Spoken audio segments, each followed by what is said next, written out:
Olá, boa tarde a todos e todas. Vamos começar hoje mais um webinar do Laboratório Inteligência de Vida. É um prazer enorme estar com vocês aqui.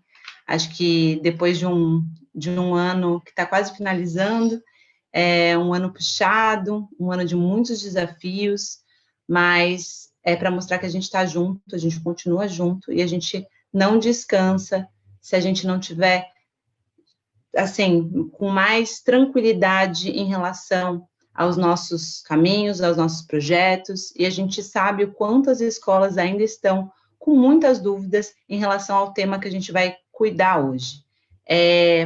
Antes de tudo, para eu começar a falar um pouco sobre o nosso tema, só para a gente se organizar, primeiro de tudo, eu já peço desculpas se a gente tiver algum tipo de barulho, algum tipo de interferência. Como vocês já devem estar acostumados por conta desse ano, né? Tudo foi online, a gente acaba entrando na casa das pessoas, então essas imprevisibilidades podem acontecer, então já peço desculpa para vocês. Se alguém tiver alguma pergunta, tem um linkzinho aqui do QEA, né? Q&A, então pode mandar perguntas para a gente, eu vou lendo ao longo da nossa conversa, e a gente vai tentar abarcar o máximo de dúvidas possível, porque a gente sabe que esse tema ainda causa bastante confusão. Então, também eu sei que esse horário tem muitas escolas que estão ainda trabalhando, as pessoas têm outras coisas para fazer, por isso a gente vai deixar gravado essa conversa e vai disponibilizar depois para vocês, tá bem? Então, meu nome é Renata Estida, eu sou coordenadora pedagógica de conteúdo do LIVE, e hoje a gente vai falar sobre um tema que está pegando fogo, né, que muita gente ainda tem dúvida, que é a questão do novo ensino médio. Esse ano, né, foi um ano que a gente teve muitas mudanças num curto espaço de tempo, então, por isso, a discussão sobre o novo ensino médio e sobre um cronograma de implementação, de como isso se daria, teve que ficar para segundo plano, porque a gente teve que abrir espaço para falar sobre ensino não presencial, sobre novas tecnologias, sobre avaliações online, ensino híbrido. Então, não deu tempo para a gente pensar de uma forma mais cuidadosa sobre essa questão. Só que a gente ainda tem ela aí para cuidar, né? E tem uma imprevisibilidade no ano que vem sobre como as coisas vão ser construídas. A gente ainda tem que pensar no acolhimento, no planejamento, na segurança e na saúde dos alunos, alunas, professores e professoras. Então, como cuidar dessas questões que ainda abarcam, que ainda, né, nos trazem problematizações, que é a questão do novo ensino médio. A equipe pedagógica da Eleva, junto com o LIVE, acompanhou cuidadosamente todas as renovações trazidas por essa reforma. E, a fim de repensar o currículo e material didático proposto no ensino médio, com uma excelência acadêmica e totalmente integrado ao nosso currículo, isso foi feito através de muita pesquisa. Inclusive, esse processo foi feito com a Eleva, junto com uma consultoria com o Eduardo Deschamps, que é um membro e ex-presidente do Conselho Nacional de Educação e ex-secretário de Estado da Educação de Santa Catarina.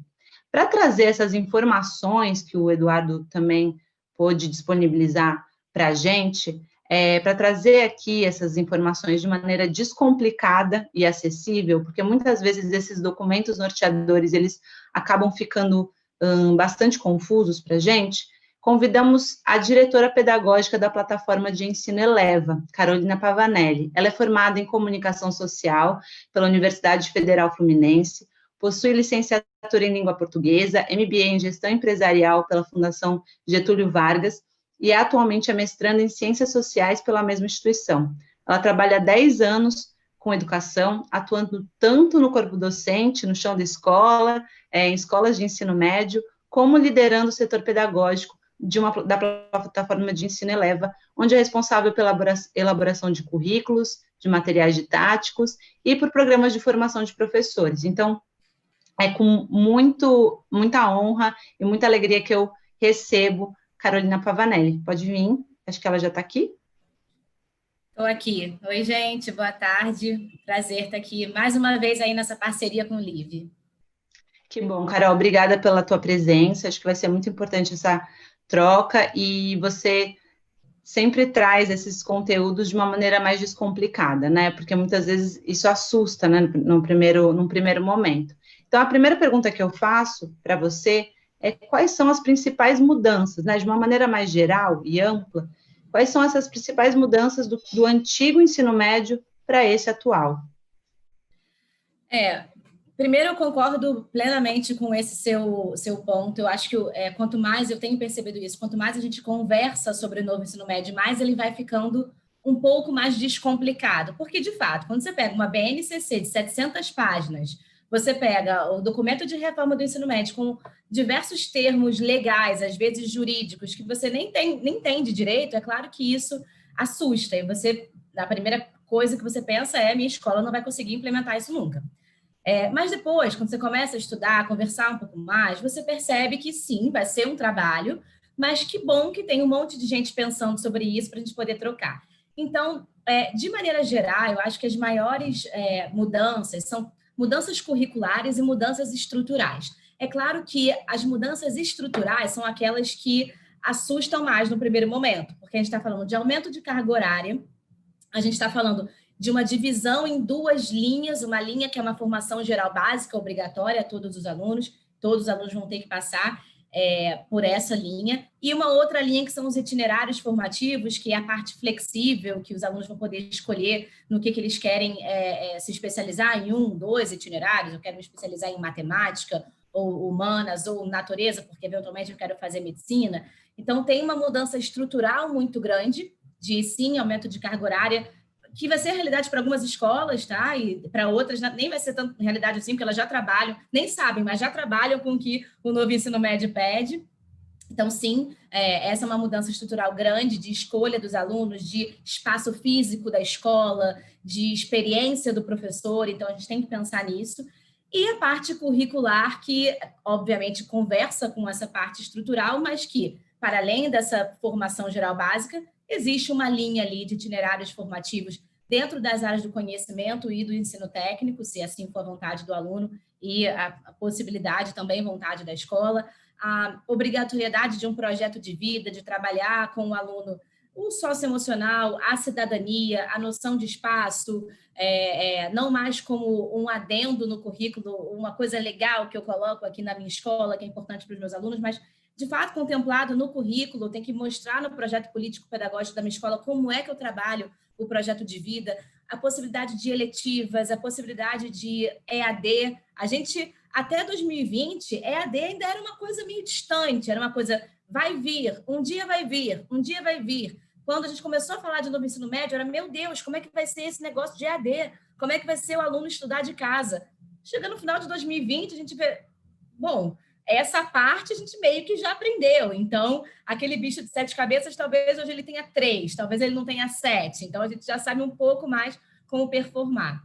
Então, acho que são essas mudanças, tá? Principais, estruturais e curriculares. Agora, é muito importante a gente, como eu estava dizendo, conversar sobre isso. Isso aqui é uma conversa de muitas que tanto, enfim, o Eleva está tendo, quanto o Live está tendo e vai ter ainda com muitas escolas, para a gente conseguir quebrar lendas urbanas. Eu falo isso, tem muito mito que é criado em cima do novo ensino médio, e aí eu converso com escolas que já chegam na reunião falando, não vou conseguir fazer tal coisa.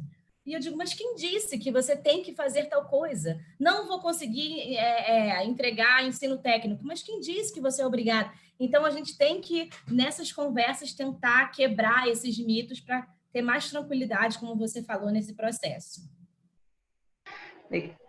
Legal, Carol. Então, pensando nesse novo modelo, né, acho que tem dois grandes blocos aí, né, que esse novo modelo traz. Um primeiro bloco é a formação geral básica e o outro é o do itinerários formativos. Você pode explicar um pouquinho o que é a formação geral básica e o que são os itinerários formativos e como é que a gente pode organizá-los? Bom, a formação geral básica, em termos de conteúdo, ela é o que é a BNCC. Então, a BNCC do ensino médio, ela foi homologada, a Base Nacional Comum Curricular, foi homologada no final de 2018, a parte de ensino médio, né? Infantil fundamental já tinha sido homologada em 2017. E o que está contemplado nessa base? Todos os conteúdos, é uma base, né? Então, todos os conteúdos básicos que todos os alunos precisam passar ao longo dos 3 anos de ensino médio. Ao contrário da base de ensino fundamental, a de ensino médio ela não contempla a obrigatoriedade ano a ano. Ela contempla a obrigatoriedade dos 3 anos, o que dá até uma flexibilidade também maior para a escola de escolher quando que ela quer dar determinados conteúdos. Mas, de qualquer forma, são os conteúdos, habilidades, competências obrigatórias a todos os alunos, independentemente dos gostos e desejos e vontades, que eles vão ter que passar ao longo dos 3 anos de ensino médio. E essa parte, essa formação geral básica, ela deve ser feita em 3 anos, em até 1.800 horas. Ela não pode passar disso. Como a escola vai fatiar essas 1.800 horas ao longo dos 3 anos, é escolha da escola. Ela pode fazer 1.000 horas de formação geral básica, se ela quiser, no ano 1, depois ir diminuindo. Ela pode fazer 600 horas iguais em cada um dos 3 anos. Efetivamente, ela pode escolher como que ela quer fazer isso. É claro que, por exemplo, a plataforma Eleva, ela sugere um modelo, que é o modelo que a gente entende que é o melhor modelo a ser seguido.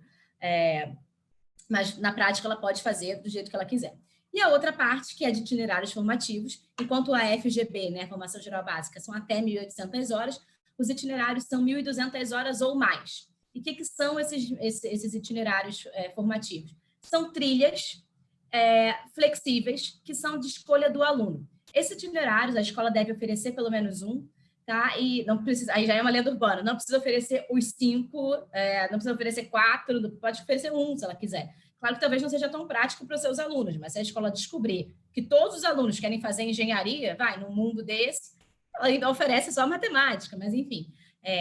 O que são os itinerários? São essas trilhas de escolha do aluno, e o aluno pode escolher uma das 4 grandes áreas do conhecimento, a matemática, natureza, humanas ou linguagens, ou o ensino técnico profissionalizante, para se especializar, para aprofundar e ampliar conhecimentos. Como que o aluno vai escolher? Muito possivelmente a partir daquilo que ele entende que ele quer cursar no ensino superior. Então, se o aluno já tem uma afinidade com a história, com a geografia, com as línguas, ele tem um desejo, de repente, fazer direito, fazer relações internacionais, ele vai escolher um itinerário de humanas, porque ele vai aprofundar e ampliar conhecimentos dessas disciplinas, história, geografia, sociologia e filosofia.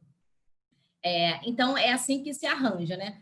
Mais uma vez, como a escola vai fatiar essas 1.200 horas ou mais, também é a escolha dela. Mas, por exemplo, se a escola escolher oferecer 600 horas iguais, né, de formação geral básica e 400 horas de itinerários formativos para somar as 1.200 horas, né, nos 3 anos, isso é até o que a Eleva está sugerindo enquanto plataforma. Por quê? Você já oferece para o aluno a possibilidade dele escolher o que ele quer estudar no ano 1, que é interessantíssimo para ele. A gente sabe que um problema grande do ensino médio na pública, evasão, na particular, talvez não tanto a evasão, mas um desinteresse gigante. Eu sou professora de ensino médio e eu tenho muitos alunos que só prestam atenção na minha aula, que é de redação, porque é importante no Enem. Mas o garoto não gosta de escrever, o lance dele é outro, ele quer programar. O lance dele é outra coisa. Mas, enfim, a gente sabe que tem isso. Então, eu já ofereço para o aluno essa possibilidade. E, enquanto escola, é até mais fácil eu fazer a minha carga horária. Porque 600, 400, eu estou dizendo que o aluno vai para a escola 3 dias na semana, segunda, quarta e sexta, por exemplo, para ter formação geral básica. Eu moldo as minhas salas para que todos os alunos tenham aquelas mesmas matérias, dado que é FGB. E ele vai outros 2 dias na semana, terça e quinta, por exemplo, para fazer itinerário formativo. Aquelas mesmas salas que estavam unificadas, agora eu consigo dividi-las para os itinerários que eu estiver oferecendo na minha escola. Então, estruturalmente é um pouco disso. É um papel muito grande das plataformas, dos sistemas de ensino, especialmente no novo ensino médio, não é entregar o material didático apenas. Existe toda uma questão de formação de professores e de acompanhamento da escola, de sentar com a escola e ajudar a montar a grade horária. Isso vai ser bastante importante, mas grosso modo, é assim que a gente divide, tá? Nossa, não sei se eu respondi a sua pergunta. Não, respondeu, acho que essa coisa da organização geral, eu acho que está muito mais evidente para a gente, né? Pelo menos eu acho que para quem está acompanhando agora, eu acho que fica bastante evidente que existe uma flexibilidade muito grande da escola, né? Então, se a formação geral básica, eu preciso dar conta daquelas 1.800 horas e daquelas determinadas disciplinas e conteúdos, no itinerário formativo, tem 1.200 horas que precisam ser contempladas, mas tem uma escolha ali da escola de escolher que trilhas que ela vai oferecer, né? E dependendo do conteúdo. Mas eu acho que existe, e talvez você não sei se a gente consegue responder aqui, como montar essas trilhas, né? Porque são trilhas temáticas. E aí, como é que você recheia essa trilha, né? Que disciplinas oferecer? Isso tudo é responsabilidade da própria escola? Isso é responsabilidade da escola, enfim, do currículo da escola ou do currículo da plataforma que ela escolheu utilizar. Eu lembro muito quando a gente começou a fazer currículo, eu virava para o Eduardo, para o Deschamps, e falava, o que eu vou enfiar nessas 1.200 horas mínimas? Porque, assim, na prática, eu estou dizendo que eu posso ensinar qualquer coisa para o meu aluno. E por que é qualquer coisa? Existe um documento que é como se fosse a BNCC, só que é de itinerários formativos, que é o referencial para a formação de itinerários, que é como se fosse uma base, não tem conteúdos, tá? Não tem objetos de conhecimento, tem habilidades amplas, com base em 4 eixos estruturantes, que também são super amplos, tá? Do que é desejado e desejável em cada um dos itinerários. Mas, na prática, se eu estou falando para um aluno que que ele escolheu, sei lá, um itinerário de humanas, eu vou ensinar história, geografia, filosofia e sociologia, mas o que eu vou aprofundar é inteiramente escolha ou da escola ou do sistema de ensino. Não existe, pelo menos até agora, tá? Não há nenhum documento oficial mais norteador em termos de, por exemplo, no Enem, o que vai ser pedido em termos de itinerários formativos. Isso até nos ajudaria, todos nós, né, no Brasil, a fazer, talvez, algo mais diretivo. Mas, na prática, ela pode fazer qualquer coisa nesse sentido que contemple aquelas habilidades. Agora, aí eu vou te dizer, como montar, o que colocar ali dentro? Como é uma escolha da escola, eu poderia te responder qualquer coisa. O que estrategicamente, por exemplo, na Eleva a gente pensou? Bom, vou aprofundar conteúdos, vou aprofundar aquilo que ele já viu na formação geral básica.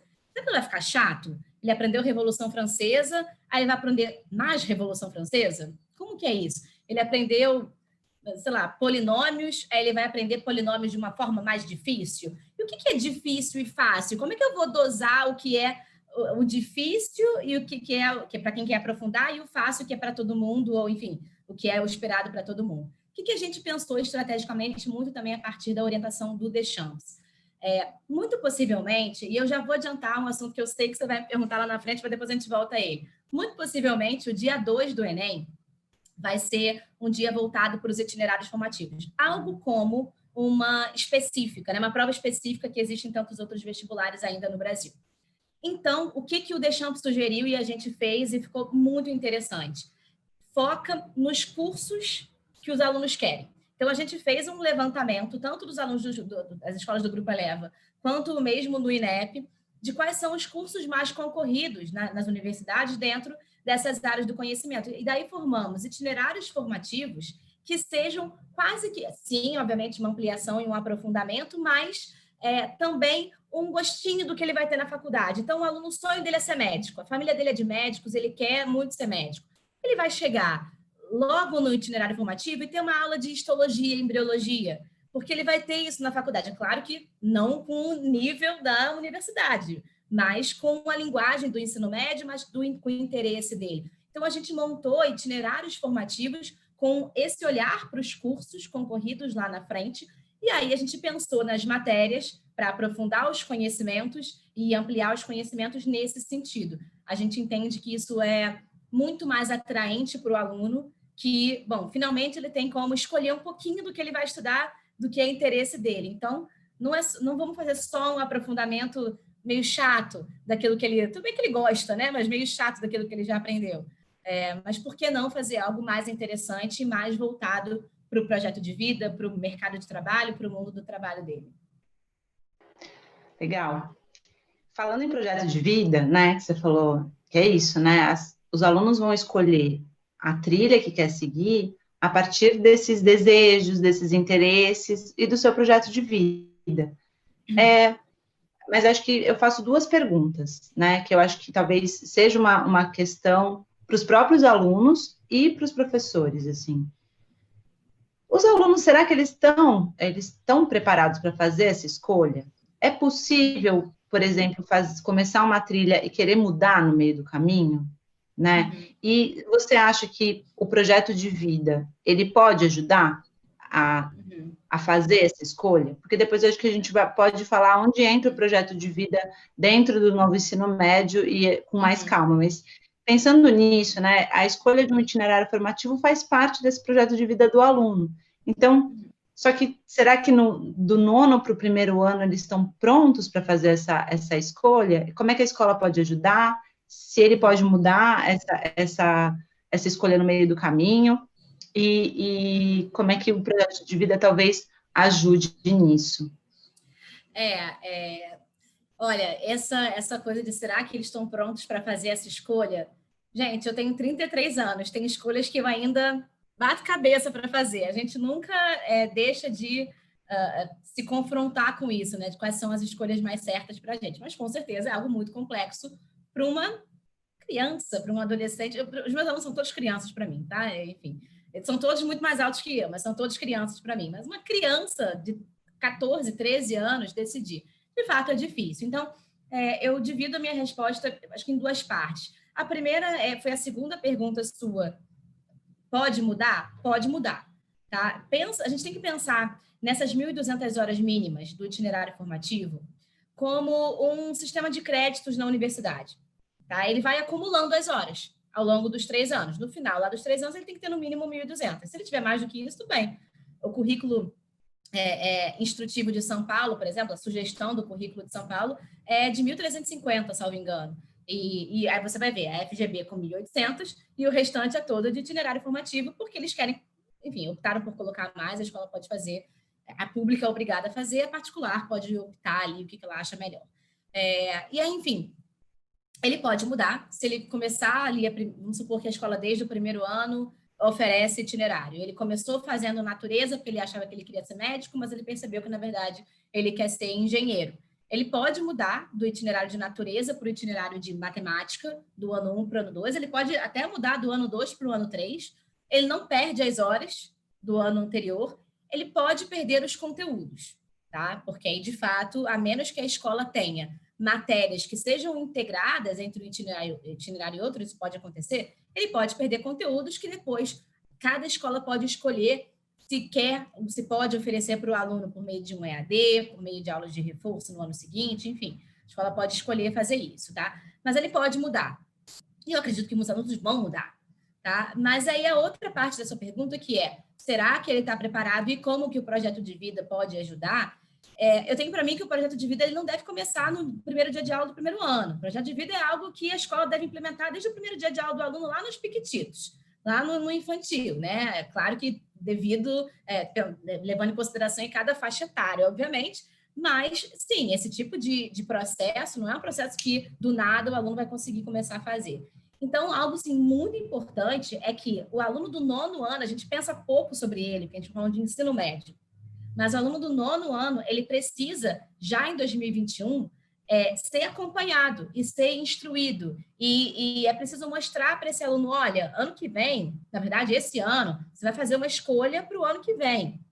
Para você começar a ter um negócio no ano que vem que se chama itinerário formativo, é assim, assado, tem que explicar para ele o que é isso, instruí-lo a fazer essa escolha, instruí-lo a montar o seu projeto de vida. Quando você recorre à BNCC, ela contempla poucos parágrafos para falar de projeto de vida, tá? Então, na prática também a escola pode, sei lá, fazer um projeto mirabolante, mas é tão importante que seja algo estruturado, é tão importante que eu consiga pegar na mão desse aluno e levá-lo a essa escolha, porque sim, ele pode continuar mudando, mas até essa troca, se ele eventualmente fizer, precisa ser uma troca consciente, senão vira aquela coisa de não gostei, achei difícil, quero outro. Ah, não gostei. E aí, ao invés de ser algo interessante, vira um aspecto enlouquecedor para o aluno. Então, é papel, sim, da escola, desde o nono ano, começar a instruir esse aluno para essas escolhas e continuar fazendo isso ao longo dos 3 anos do ensino médio, tá? Ótimo, Carol. Até vou te complementar, né, que a gente está agora permeando um pouco a nossa área, que é do LIVE, né, que praticamente fala sobre isso, né, o projeto de vida, porque o projeto de vida pela BNCC fala sobre o quanto é importante e é efetivamente necessário e agora obrigatório no ensino médio, mas que a gente entende, né, entre nós, que é importante isso desde o começo, que os alunos se conheçam melhor, identificando quais são os seus potenciais, seus interesses, né, quais são as suas possibilidades dentro daquele território, da tua família, para conseguir traçar estratégias mais eficazes para alcançar seus objetivos, né? Então, com consciência crítica, com criatividade, com autonomia, fazendo escolhas responsáveis, né? Então, e isso a gente não constrói só no ensino médio, né? Isso tem que ser ao longo da vida. Acho que no LIVE a gente tem isso muito forte no ensino médio, até quem conhece o nosso programa sabe que ele, inclusive, a cada ano faz uma pergunta para o aluno, né? Que no primeiro ano, como estou? O segundo ano, o que me move? E o terceiro ano, para onde eu vou? Né? Que vai mobilizando o aluno, primeiro entender que ele pode mudar, no sentido de que se eu entendo que eu não tenho habilidades suficientes para conseguir atingir o meu objetivo, eu posso desenvolvê-las, eu sou capaz de mudar. No segundo ano, pensando como fazer as minhas escolhas, né? O que me move, o que me faz me interessar mais por uma coisa e mais por outra, e como eu faço uma escolha mais responsável. E no terceiro ano, dando elementos mais concretos para que os alunos consigam traçar essas estratégias para sair da escola de uma maneira mais autônoma e responsável. Só que, sim, você falou sobre o nono ano e tem até uma pergunta de uma pessoa que está participando aí, a Graziella, perguntando assim, e o nono ano, ele vai dar a estrutura no LIVE, né, para que esses alunos façam uma escolha melhor dos itinerários? Sim, o projeto que a gente tem no nono ano fala de conexões, né, e conectividade também, né, que é muito... Os alunos, os adolescentes são muito atravessados pelas questões tecnológicas, né, e se comunicam com o mundo, principalmente esse ano, né, mais do que nunca, nosso contato com o mundo é online. E muitas vezes a gente tem a impressão que é a gente que está controlando tudo que a gente escolhe, né, e a gente precisa ter uma reflexão maior, mais ampla, mais consciente do quanto somos impactados pelas coisas que nos chegam, né? Eu sou influenciador ou sou influenciado, né? Isso é muito importante. Então, os alunos podendo ter mais autonomia em relação àquilo que chega, mais crítica em relação àquilo que chega, vai ser capaz de fazer uma escolha mais consciente. Eu não estou fazendo uma escolha porque eu estou sendo levada pelo aquele grupo. Eu estou fazendo uma escolha diante de uma reflexão de autoconhecimento, né? Então, daquilo que realmente eu gosto, daquilo que realmente eu consigo dar conta, ou também entendendo qual é a pressão familiar que eu recebo, qual é a pressão social que eu recebo, né? Eu quero agradar alguém, ou eu estou me agradando, né? Então, isso vai dar mais suporte para o aluno fazer a escolha, seja na primeira série do médio, seja na segunda série do médio ou na terceira, né? Então, acho que é super importante trazer o projeto de vida não só para o ensino médio, ele é fundamental no ensino médio, mas desde da educação infantil. E acho que pela BNCC, né, a gente está falando um pouquinho da BNCC, a BNCC continua colocando como diretriz que o projeto de vida precisa estar contemplado no ensino médio, né? Aí eu queria fazer essa pergunta para você. Se a BNCC contempla o projeto de vida, e o projeto de vida, e o que a gente acha, né, como você apresentou, que a BNCC, ela fica lá no Formação Geral Básica, o projeto de vida não vai ocupar muito tempo dentro da Formação Geral Básica? Será que uma aula de LIVE não ocuparia muito tempo, já que o tempo para dar conta das coisas obrigatórias ficou um pouco mais curto, mais enxuto? Qual que é a sua sugestão para isso, Carol? Isso é uma preocupação, tá? E é uma preocupação legítima, sim, de muitas escolas. Tem até uma pergunta aqui que fala sobre a carga horária do currículo comum, né? E a gente estava falando sobre isso, são 1.800 horas. Então, se hoje a gente pensa que muitas escolas têm, a média no Brasil são 2.400 horas, tá? Mas as escolas do Grupo Eleva, por exemplo, e muitas escolas parceiras já trabalham com 3.000 horas ou mais, que é o que a gente entende como básico. A gente está dizendo que a gente vai pegar 3.000 horas e enxugar para 1.800. E aí, como que eu vou dar conta desse currículo?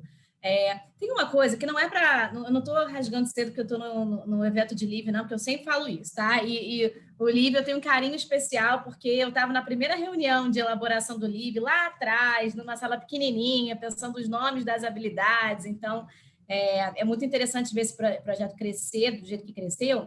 E uma coisa que eu acho muito interessante do Live nas escolas que abraçam o Live é que ele não é uma aula.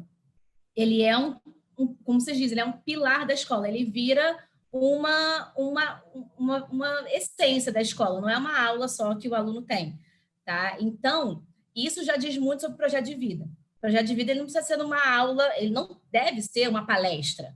O projeto de vida ele não é uma palestra, ele não é isso aqui que eu falo, então tá, agora eu sei fazer o meu projeto de vida. Não é assim que funciona. O projeto de vida é uma construção. Gente, olha o nome, projeto de vida. É uma construção muito grande, não é numa palestra que alguém vai me dizer o que eu tenho que fazer.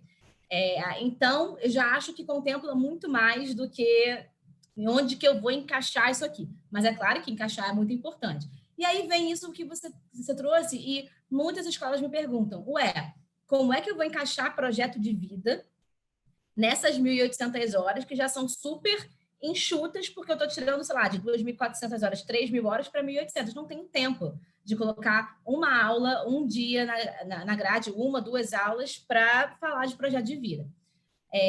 E aí que está o pulo do gato, tá? Que eu entendo. E conversei muito isso com o Deschamps também, de como que a gente poderia falar sobre o projeto de vida também na Eleva, né? Junto com o Live. A gente comete um pequeno deslize de achar que porque o projeto de vida faz parte da parte obrigatória, ele é formação geral básica. Eu não disse que o projeto de vida é formação geral básica, eu disse que ele é parte obrigatória. Olha a diferença. Se é parte obrigatória, quer dizer que eu preciso oferecer para todos os alunos. Mas eu não preciso contemplar isso nas 1.800 horas de formação geral básica. Eu posso colocar, por exemplo, o LIVE, o projeto de vida da minha escola, como um componente curricular, uma matéria obrigatória em todos os itinerários formativos. Então, supondo que eu tenha, na minha escola, eu vou oferecer um itinerário de matemática, um de linguagens e um de natureza. Matemática vai ter disciplinas de matemática, natureza vai ter de natureza, linguagens vai ter de linguagens, mas todos os 3 vão ter uma disciplina chamada LIVE. Então, eu coloco o projeto de vida como matéria obrigatória em todo e qualquer itinerário, então todo aluno tem que fazer, dentro da carga horária de 1.200 horas ou mais, ou seja, eu não como o currículo de 1.800 horas, que de fato tem um teto, e eu até alivio sala de aula, se eu quiser, porque eu estou falando, se é uma matéria obrigatória para todos os alunos, eles podem usar a mesma sala. Eles não precisam de uma sala para linguagens, uma para matemática, uma para natureza. Então, isso é muito pulo do gato e isso ajuda a escola a escolher projetos de vida estruturados como o LIVE, não assim, já que eu tenho que fazer isso aqui, eu vou fazer 3 palestras por ano na minha escola só para dizer que eu tenho, porque eu preciso colocar no projeto político-pedagógico, eu preciso apresentar na Secretaria de Educação e dizer que eu tenho. Então, isso ajuda a escola também a ficar mais tranquila, oferecendo algo que, de fato, vai ajudar o aluno a construir o projeto de vida dele, mas também não vai, enfim, né, acabar com a parte do currículo obrigatório ali. Acho que é um pouco isso. É muito bom isso, porque até porque os itinerários formativos, eles fazem parte desse projeto de vida, né? Então, acho que casa muito bem o LIVE, né, estar contemplado ali dentro dessas trilhas e de todas as trilhas, fazendo com que o aluno sinta, na verdade, que ele está trabalhando, sim, cada vez mais próximo àquilo que ele quer alcançar, né? Então, acho que a sua sugestão faz todo sentido. Só para avisar, gente, o nosso teto aqui com a Carol é às 6, porque ela tem um outro compromisso, tá? Até às 18 horas. E está chegando algumas perguntas, eu vou tentar juntá-las, porque acho que tem algumas que estão em comum. Então, por exemplo, O Luan, ele está parabenizando, né? Parabenizando você também, Carol, pela excelente explanação aqui do tema.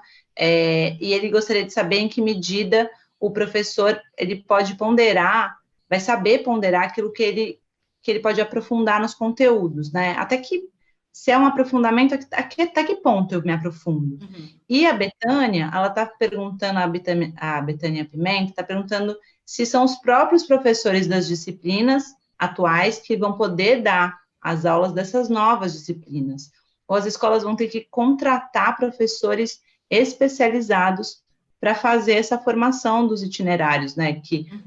Porque tem uma questão mais profunda, como a engenharia, por exemplo. Então, eu acho que essas duas perguntas casam, e aí eu resolvi fazer em conjunto. E são muito pertinentes, porque, de fato, a gente precisa pensar muito em como que a gente vai trabalhar os professores, especialmente ao longo de 2021, tá? Qual é esse tipo de assessoria pedagógica que a gente vai entregar para os professores e formá-los para esse novo ensino médio. A pergunta do Luan, até que ponto o professor vai saber o que aprofundar? É super pertinente, porque justamente aquilo que a gente estava falando, né? Se o itinerário pode ser qualquer coisa, então o que ele é? Como é que eu aprofundo isso? Por isso que é importante, Luan, e todo mundo, que a escola ela monte currículos dos itinerários formativos. Se ela escolher um sistema, uma plataforma de ensino, por exemplo, a gente na Eleva, a gente montou 8 currículos, tá? Para 8 itinerários formativos, 2 para cada área do conhecimento. Então, a escola escolhe 1, 2, 5, se ela quiser, e já está pronto. A gente vai ter currículo, tem material didático, como se fosse material didático ali da parte regular. Tá? Então, o professor ele vai ter esse material e aí sim ele vai saber. Assim como ele sabe na sala de aula normal, digamos assim, né, de formação geral básica, até que ponto ele vai, é o que vai estar contemplado ali no material, no currículo, no material didático, no livro do professor. Se a escola não tiver isso e tiver que montar por si só um currículo, realmente é um negócio assim enlouquecedor, porque por onde eu começo? A gente ficou um tempo batendo cabeça na leva, que era por onde que eu começo a fazer isso aqui. Mas a gente adora o resultado, assim. Então, ficaram currículos muito bacanas e interessantes para o aluno. Então, acho que tem isso, tá? A pergunta do Luan é muito isso, né? Como que o professor vai saber? A escola precisa de currículo, material didático para isso, ou pelo menos, né, um currículo muito aprofundado, mas muito melhor ainda, além do currículo, ter material didático, ter livro do professor, para até esse professor conseguir montar plano de aula, fazer uma coisa mais estruturada, início, meio e fim, começar aqui em fevereiro, terminar lá em dezembro, e no ano seguinte como é que enfim. Então, essa pergunta do Luan. E a pergunta da Betânia, se os professores podem ser os mesmos, também super pertinente, porque a escola já pensa o quê? Como é que eu vou contratar professor? Primeiro, como é que eu vou falar com o meu professor que tinha 50 tempos de aula, que ele vai ter 10? Né? E como é que eu vou contratar um professor super especializado para dar 2 tempos de aula na minha escola? Não vou conseguir achar essa pessoa. Então, e aí vai muito da escolha da escola também de como vai montar esses itinerários formativos. Aí, mais uma vez, trazendo a experiência do que a gente fez na Eleva, porque também, como a gente tem escola, a gente vive essa mesma coisa. Então, assim, a gente já montou o nosso currículo também e o nosso material didático pensando que as nossas escolas vão ter que fazer isso. Então, isso dá muito um senso de realidade, né? Do que eu consigo fazer aqui. E aí, o interessante é que você tenha itinerários, como a Eleva fez, que muito embora tenham disciplinas interessantes, né, que de alguma forma contemplem alguma coisa do ensino superior, que possam ser lecionadas pelos professores que você já tem na sua escola. Então, o que a gente fez, por exemplo? Em cada uma das disciplinas de cada um dos itinerários formativos, a gente tem lá o que a gente chama de disciplina norteadora. Então, a gente tem uma disciplina que se chama Novas Democracias. Qual é a disciplina de um itinerário formativo de humanas? Qual é a disciplina norteadora disso? História. Então, isso me diz que o meu professor de História, que está dando aula de História na formação geral básica, ele é o professor que vai dar aula de Novas Democracias no itinerário formativo. Eu tenho uma outra disciplina que se chama Combustíveis Fósseis. Salvo engano, no itinerário de natureza, salvo engano, a matéria norteadora que está lá é Química. Então, eu já sei que o meu professor de Química da FGV, da Formação Geral Básica, vai ser o professor que vai dar essa disciplina do itinerário formativo de natureza. Então, isso é estruturalmente o mais estratégico, tá? Que você monte itinerários nos quais você possa utilizar o professor, tanto para a formação geral básica quanto para a parte flexível. Muito bom. E também pesquisar, né, no seu corpo discente quais são as especialidades desses professores, né? Porque também vai ajudar a montar esses currículos. Já estamos daqui a pouco encaminhando para o fim, né? Quero fazer mais duas perguntinhas para você, pelo menos, Carol, que uma tem a ver com as eletivas, porque a gente acabou não perguntando sobre, eu não acabei não falando, né? Não perguntando sobre elas.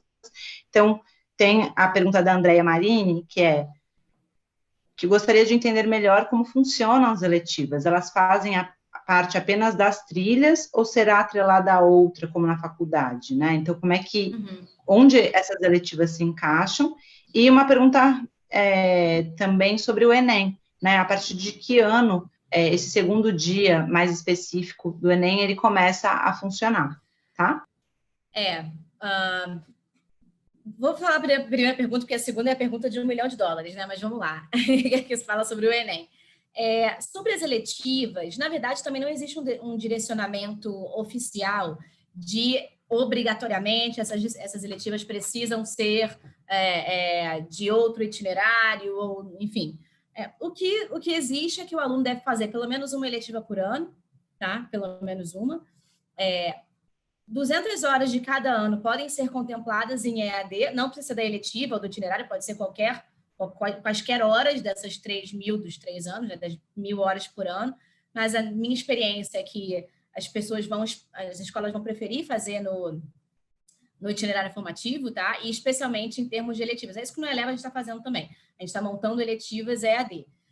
E aí, na prática, o aluno pode escolher eletivas que sejam oferecidas de outros itinerários ou até eletivas que nem façam parte, a gente está montando isso no Eleva também, nem fazem parte de um itinerário específico, são eletivas, a gente está montando uma eletiva, um currículo de uma eletiva de música e cidadania. Isso não está no itinerário formativo específico, mas vai ser uma eletiva curricular nossa. Então, não existe um direcionamento de precisa ser desse itinerário ou do outro. Isso vai muito do que a escola vai oferecer e do que o aluno tem interesse. E sobre o Enem, que é a pergunta de $1 milhão eu não vou falar nem $1 milhão, é $1 milhão, e o dólar está caríssimo, né? Então, ou seja, é uma pergunta que vale muito. O que se sabe hoje, tá? É que o dia 1, hoje a gente tem um Enem dividido, não em 2 fases, mas a gente tem um Enem dividido em 2 dias. Tá? Um dia que é linguagens humanas e redação, um dia que é natureza e matemática. A gente vai ter um Enem do novo ensino médio em 2 fases. A fase 1 é a formação geral básica, o que está na BNCC.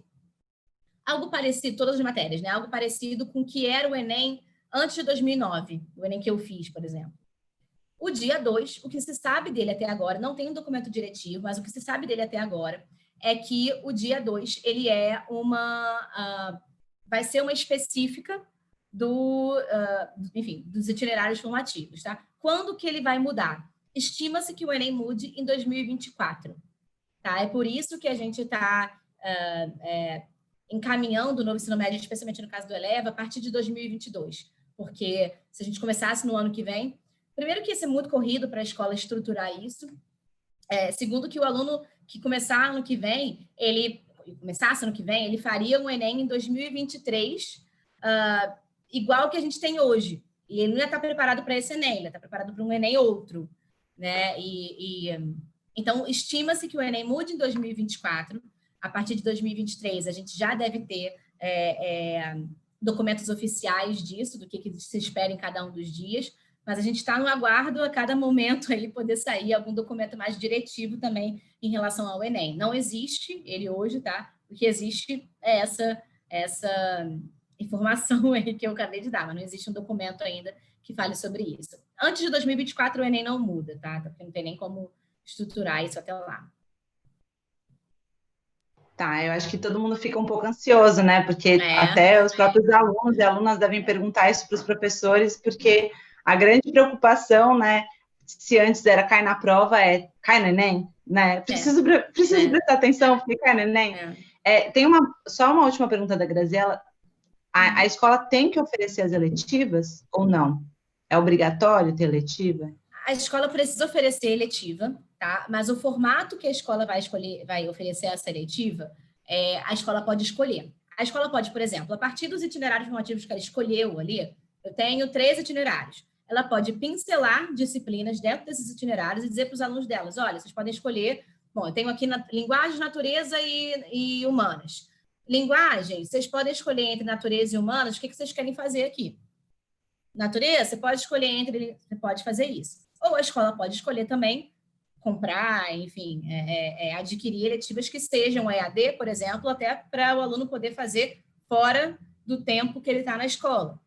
Isso vai contabilizar ali para a parte flexível dele, isso contabiliza nas 1.200 horas.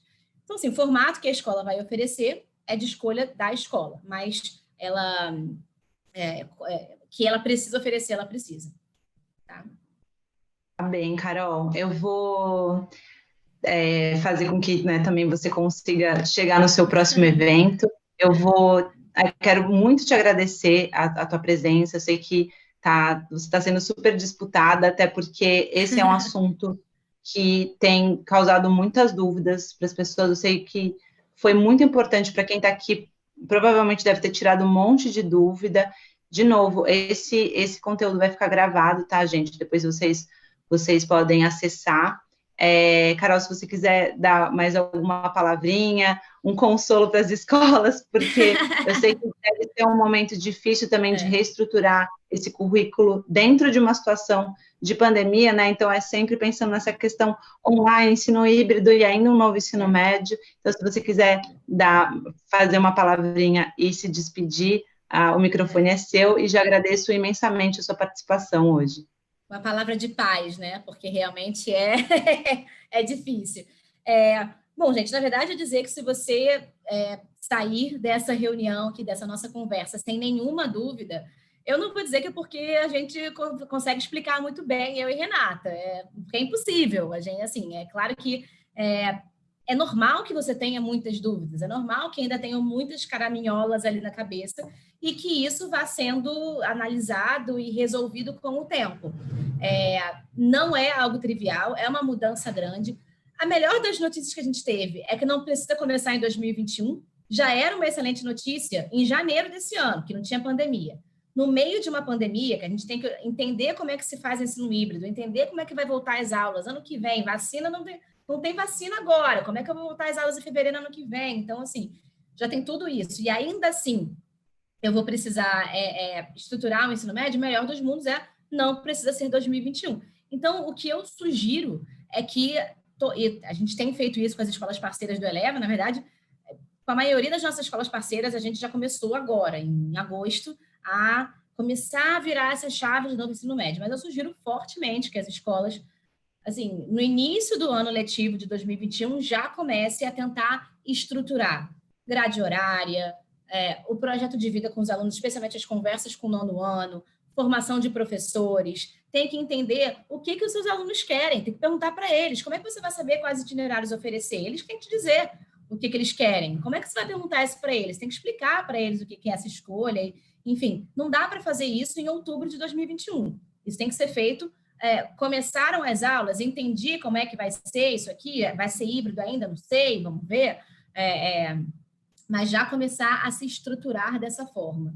E sim, é um assunto complexo, sim, não é trivial, mas também me coloco à disposição, tá, de vocês, enfim, para conversar mais sobre isso, para explicar mais, tanto de vocês quanto do Lívio. Lívio tem, como eu disse, tem um lugar muito especial no meu coração, então estou sempre... a agenda está disputada porque agora está todo mundo falando de ensino médio, então eu preciso falar isso com um monte de gente.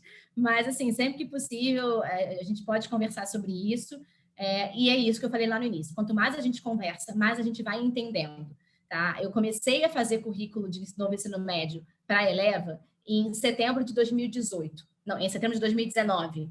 Tá? Então, tem bastante tempo que a gente está olhando para isso. Por isso que eu acabo falando com um pouco mais de naturalidade, porque a gente está desde lá trabalhando nesse currículo. Mas quanto mais a gente conversar, mais vai ser esclarecedor para todo mundo. E também já agradeço o Lívio pelo espaço, desejo um Feliz Natal aí para todo mundo e que 2021 seja leve, mais leve. É só isso que eu tenho desejado, né? Que a gente tenha saúde e leveza em 2021, que a gente aprendeu em 2020 que é isso que a gente precisa, de saúde e de leveza. Exato, muito obrigada, Carol. E saúde e leveza e que a gente esteja junto, né? Acho que junto a gente consegue fazer uma educação muito mais potente. Então, se você Exato. quiser aí se desconectar, tudo bem, que eu já vou fazer Tá uma bem. despedida aqui para todo mundo. Muito obrigada, viu, Carol? Tchau, Tchau, gente. tchau. Nada. Tchau, tchau. Então, gente, o link vai ficar, depois ele vai ser disponibilizado, vai ser enviado por e-mail para todas as escolas, tá? Eu não consigo falar agora o endereço certinho, mas a gente vai disponibilizar. Acho importante, quem tiver mais dúvidas, coloque aqui no chat, coloca seu e-mail, porque nem sempre dá tempo para a gente abarcar todas as perguntas com uma profundidade necessária, né, e desejosa para todo mundo, mas se vocês tiverem mais perguntas, coloca aqui no chat, coloca seu e-mail e que depois a gente responde para vocês. Agora, é importante que vocês saibam que o LIVE está junto com vocês nessa, né? Construir o projeto de vida dos alunos e das alunas é um compromisso que o LIVE tem desde o começo. Pensar na sua própria vida, em como você se insere no mundo, em como se dão as nossas relações familiares, nossas relações afetivas, a nossa responsabilidade social, é algo que a gente tem que pensar desde pequenininho, né? Desde a educação infantil.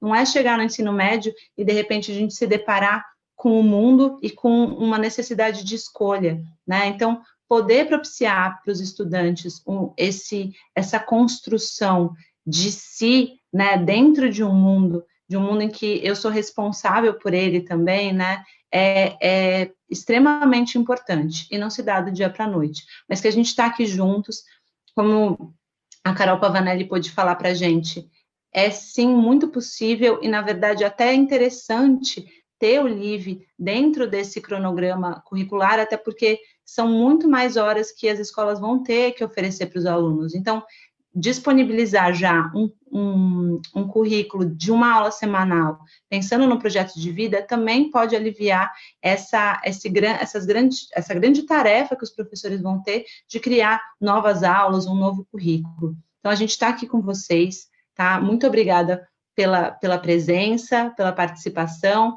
e mandem perguntas que a gente responde assim que puder, tá bom?